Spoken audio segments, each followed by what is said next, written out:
Chant 15.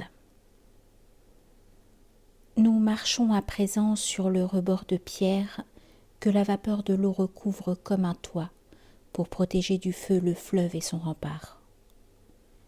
Comme font les Flamands entre Vissant et Bruges pour contenir les flots qui leur menacent guère, des digues de façon qu'ils arrêtent la mer, ou comme celles qui, le long de la Brenta, protègent les villas et manoirs de Padoue quand la neige a fondu sur le Chiarentana. Tels étaient les remparts qui bordaient la rivière. Bien qu'ils fussent moins gros et d'une moindre hauteur, quiconque fût celui qui les avait bâtis. Nous nous trouvions déjà si loin de la forêt que je n'en pouvais plus apercevoir la place, quand pour la regarder je retournai la tête. Nous croisâmes alors un long convoi d'esprits qui longeait la rivière. Et chacun en passant nous toisait en silence, ainsi qu'on fait le soir, sous l'éclat incertain de la lune nouvelle, et nous dévisageait en fronçant le sourcil, comme le vieux tailleur en filant son aiguille. Pesé par les regards de la triste famille, l'un d'eux me reconnut et me saisit soudain par un pan de l'habit, s'écriant « Ô merveille !» Et moi, voyant le bras qui s'allongeait vers moi, j'examinais de près ce visage trop cuit, et ces traits calcinés ne purent m'empêcher de le trouver enfin parmi mes souvenirs. Et baissant doucement ma main vers sa figure, je dis « Sire Brunet, vous étiez donc ici ?» Il répondit alors « Mon fils, souffre un instant que Brunet Latini retourne sur ses pas, abandonna pour toi le cortège des autres. » Du profond de mon cœur, dis-je, je vous en prie. Et si vous désirez vous asseoir avec moi, je le veux bien, s'il plaît à celui qui me mène. Mon enfant, me dit-il, si quelqu'un de ma toupe s'arrête un seul instant, il reste ensuite un siècle sans pouvoir secouer le feu qui pleut sur lui. Mais poursuis ton chemin, je t'accompagnerai. Et puis je rejoindrai la triste compagnie qui chemine en pleurant sur son malheur sans fin. Comme je n'osais pas descendre du rempart pour marcher près de lui, j'avançais tête basse comme celui qui veut témoigner du respect. Alors il commença. Quel destin ou fortune, avant ton jour dernier, t'a conduit jusqu'ici? Qui donc est celui-ci qui te montre la voie? Je répondis. Là-haut, dans le monde serein, j'ai perdu mon chemin au fond d'une vallée, avant d'avoir atteint mon âge le plus mûr. Ce n'est qu'hier matin que j'ai fait demi-tour. Je voulais en sortir, quand celui-ci survint qui doit me ramener chez moi par cette route. Il reprit son discours.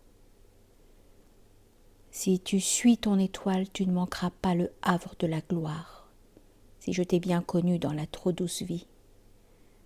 Hélas, pour moi la mort est trop tôt arrivée, car ayant vu comment le ciel te favorise, je t'aurais pu sans doute aider dans ton travail.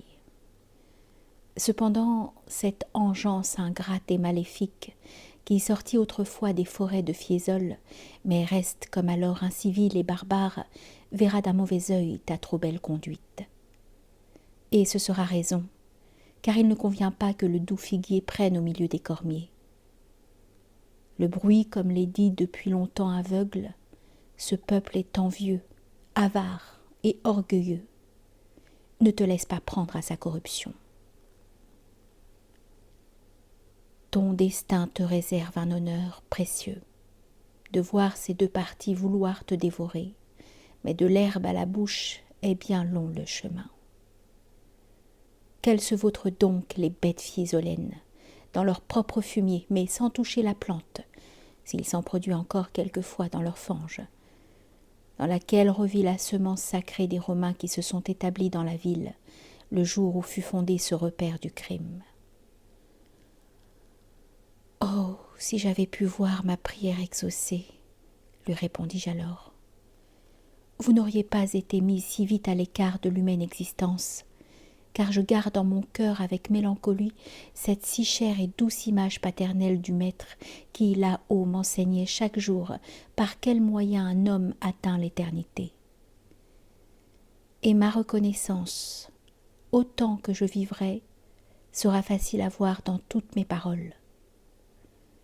Je retiens vos propos au sujet de ma vie. Je les ferai gloser avec un autre texte par celle qui sait tout, si j'arrive à la voir.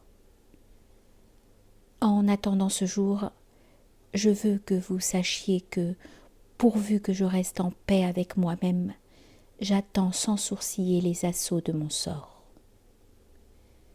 Ces gages ne sont pas nouveaux pour mes oreilles. Que la fortune, enfin, fasse tourner sa roue selon son bon plaisir, et le vilain sa houe. Mon maître m'écoutait en renversant la tête pour mieux me regarder, à droite et vers l'arrière. Il dit « Qui se souvient n'écoute pas en vain ». Je continue ainsi de parler longuement à messire Brunet et lui demande enfin qui sont ses compagnons, du moins les plus illustres. Il me répond « Certains méritent qu'on en parle. Quant au reste, il vaut mieux les passer sous silence, car le temps serait court pour un si long discours. Bref, sache que ceux-ci furent jadis des clercs et d'un signe lettré jouissant d'un grand nom. Même le même péché souillait leur existence. Ainsi, vois Pritien dans cette foule obscure. Voici François à Curse, et si tu veux aussi abaisser ton regard sur de pareils teignes, vois celui que le cerf des serviteurs de Dieu a fait passer de l'âme au bord de Bacchiglione, où pourrissent encore ses nerfs trop mal tendus. Je ne t'en dis pas plus, et je dois mettre fin à notre causerie, et marche, car des sables, je vois se soulever de nouvelles fumées. Je ne peux me mêler avec les gens qui viennent. Il reste mon trésor, je te le recommande. Par lui je vis encore. Il ne m'en faut pas plus. Il se mit à courir comme ceux qui s'efforcent là-bas, sur le terrain des courses à Vérone, de gagner le drap vert, et il ressemblait plus à celui qui l'obtient qu'à celui qui le perd.